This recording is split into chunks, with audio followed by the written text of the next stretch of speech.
Ay, yung daming mga trabaho, paggising sa umaga.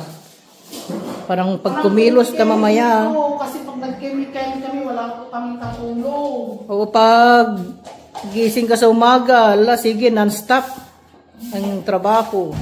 Pag nag-chemical ka po dito, yan. Parang matapos na habang maaga pa.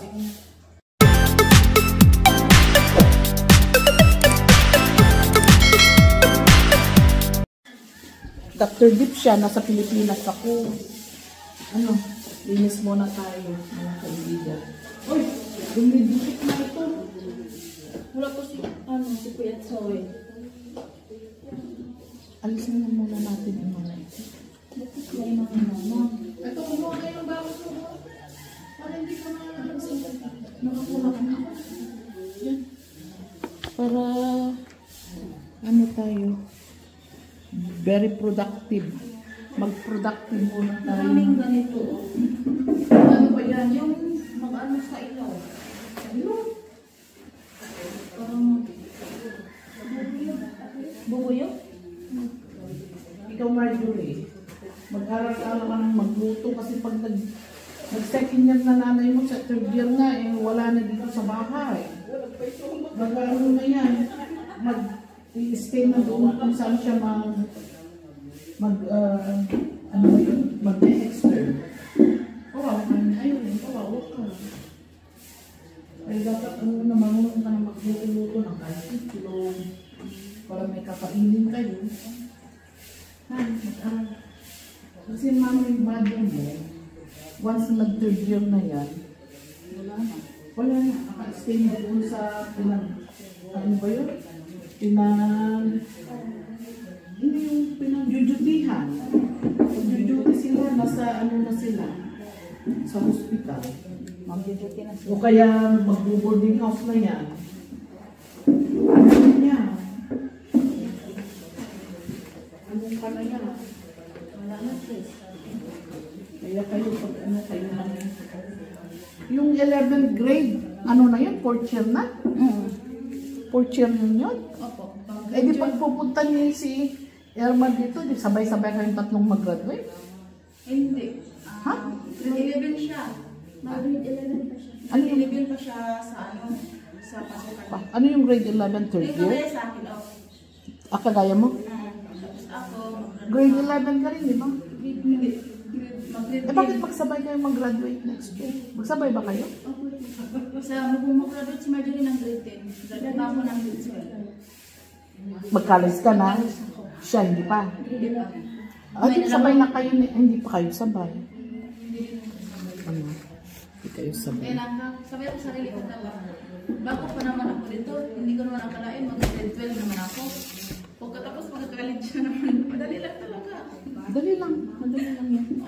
Kinaasa-asa Wala yun talaga yung ano ko ba? Ganyan talaga. Patingin yung ating ano. Anong ginagawa mo? TikTok? May may di kita. Ano yung may day? Hindi ko alam yan. Ganito. Tignan natin si Badiday. Saan na yung si ano nyo? Si... Yan si Badiday po naglilinis. Oh. Ang mga susunod na kabanata. Ano yung mga halaman na yan? Dinidiligan nyo din? Opo, ta. At diligan natin yan. Gusto din yung halaman ko din sa amin. Kaya nga. Yan po sila. Maganda ang panahon, oh. Hindi mainit. Sana hindi mainit, ano? Para sa ganun. Hindi masyadong... Kasi mahirap po. Mahirap. At ako'y maglilinis. Ayan si Marjorie, nagre-ready na school. At tayo maglilinis, ha?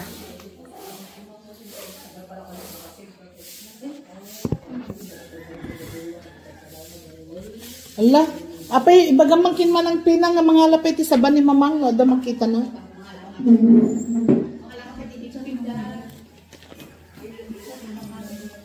Na? Ha?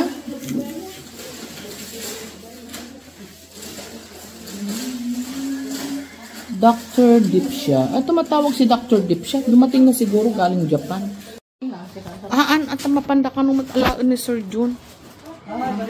Anoin natin itong ating mga alaga. Kinuha nyo yung computer. Dapat nakabag yung computer, ha? Eh, pag nalaglag yan, mahal yung computer na yan.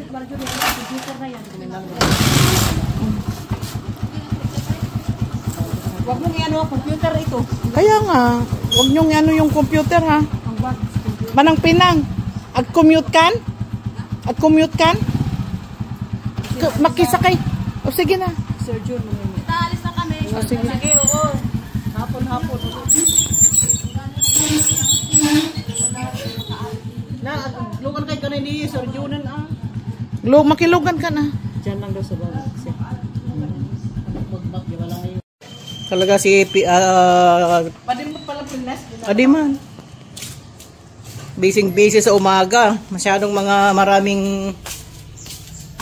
maraming trabaho pag ganitong na paggising sa umaga. Sige.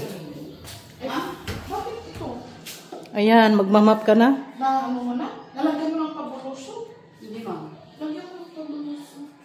Kasi naman ang pinang dinalagay yung pangdamit. Downy. Parang babango daw. Meron yung malaki dyan, Belen. Okay na. May yung malaki. Paboluso ba yan? Parang Clorox. Sunrox.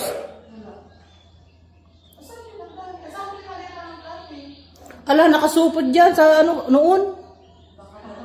Dyan sa harapan ng bathroom.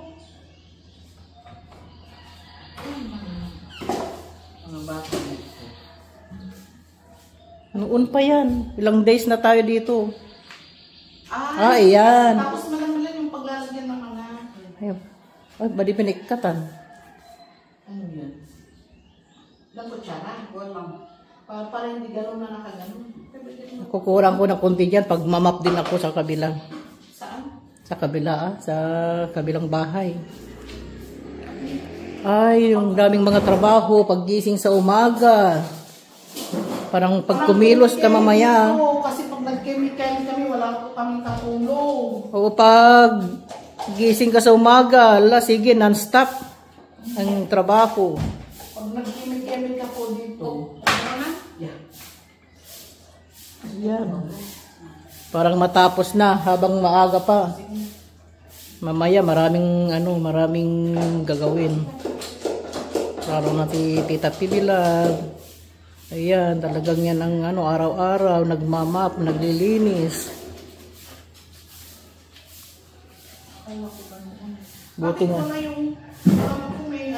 Buti sa ngayon hindi masyadong mainit ang panahon. Umulan kahapon. Pero mainit pa rin. Hindi na kayo, mag-apply na kayo sa akin. Ito na, naglilinis na kasi yung mga tatlong Maria ay pumasok na sa eskwela. Sila ng maaga. Kaya ito, si Tita Pibilab, naglilinis. Naano na nila to? Ha?